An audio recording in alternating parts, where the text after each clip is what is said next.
నీ ఆత్మ సహాయం లేకుండా నేను గెలవలేను, దయచేసి నాకు నీ ఆత్మ సహాయము నీవు. నీ ఆత్మ చేత నన్ను రేపు, అప్పుడు నేను నీ పనులే చేస్తాను. దురాత్మకి నా దగ్గర చోటు ఇవ్వద్దు, నా వారి దగ్గర కూడా చోటు ఇవ్వద్దు. దయచేసి కనికరించమని భక్తులు ఆనాడే దేవుణ్ణి వేడుకున్నారు. ఇప్పుడు సంసోన్ లైఫ్ చూస్తే, అప్పటి కాలంలో ఇశ్రాయేలు జనాంగాన్ని ఏలుతున్న ఏలికలు ఫిలిస్తీయులు నాయకులై ఏలుతున్నారు, దేవుని ప్రజలేమో బానిసలై బతుకుతున్నారు. ప్రతి తరములోనూ ఇశ్రాయేలు జనాంగాన్ని కాపాడడానికి దేవుడు రక్షకుల్ని వాళ్ళలో నుంచే పుట్టించాడు. ఆ ఘట్టంలో ఫిలిస్తీయుల చేతుల్లో నుంచి ఇశ్రాయేలు జనాంగాన్ని కాపాడటానికి దేవుడు ఏర్పరచుకున్న పాత్ర, దేవుడు పుట్టించిన మనుష్యుడు సంసోను. కారణ జన్ముడు, ఒక ప్రత్యేకమైన ఉద్దేశం చేత దేవుని జనాంగం కోసం పుట్టింపబడినటువంటి ప్రత్యేకింపబడిన వ్యక్తి ఆయన సంసోను. సంసోన్ అంటే కారణ జన్ముడు, మేము కారణం లేకుండా పుట్టామా అని అనుకోవద్దు. అనవసరంగా పుట్టిన వాళ్ళు ఎవరు లేరు ఇక్కడ.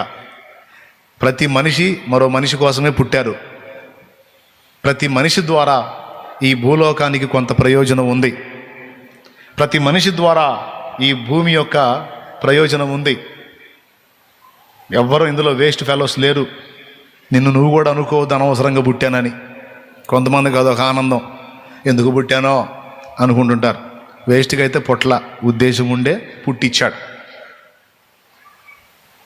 ఓకే, ఇక సంసోన్ విషయంకి వచ్చేటప్పటికి ఆయన పుట్టిన కారణం ఏంటంటే, జాతిని ఉద్ధరించడానికి, జనాంగాన్ని విమోచించడానికి రక్షకుడుగా పుట్టింపబడ్డాడు. యుక్త వయస్కుడు అయ్యాడు. అయిన తర్వాత పెళ్ళిడికి వచ్చిన తర్వాత సహజంగా అబ్బాయికి పెళ్లి చేద్దాం అనుకుంటారు కదా. ఈ అబ్బాయి బుద్ధి ఎటుపోతుందంటే, ఇశ్రాయేలు జనాంగంలో ఆడపిల్లలు ఉన్నారు అటుపోట్ల. వాళ్ళని ఎవరైతే ఏలుతున్నారో, వాళ్ళ మీద ఎవరు నాయకులై ఉన్నారో, వాళ్ళ మీద రాజులుగా ఎవరున్నారో వాళ్ళ చేత అమ్మాయి మీదకి పోతుంది మనసు. అంటే ఫిలిస్తీయుల అమ్మాయిని చేసుకుని వాళ్ళతో వియ్యం అందాలనుకుంటున్నాడు ఈయన. మనకి ఎవరితోనన్నా కయ్యం పెట్టుకోవాలంటే ఫస్ట్ వియ్యం అందుకోవాలి, అప్పుడు ఇరిగిందా కొట్టుకోవచ్చు. స్తోత్రం, హల్లెలూయా. అర్థమైందా? ఎవరితోనా కయ్యం కావాలంటే మంచిగా వియ్యం లింక్ చేసుకోవచ్చు, అప్పుడు జాయింట్లు ఉడిందాక అనుకోవచ్చు.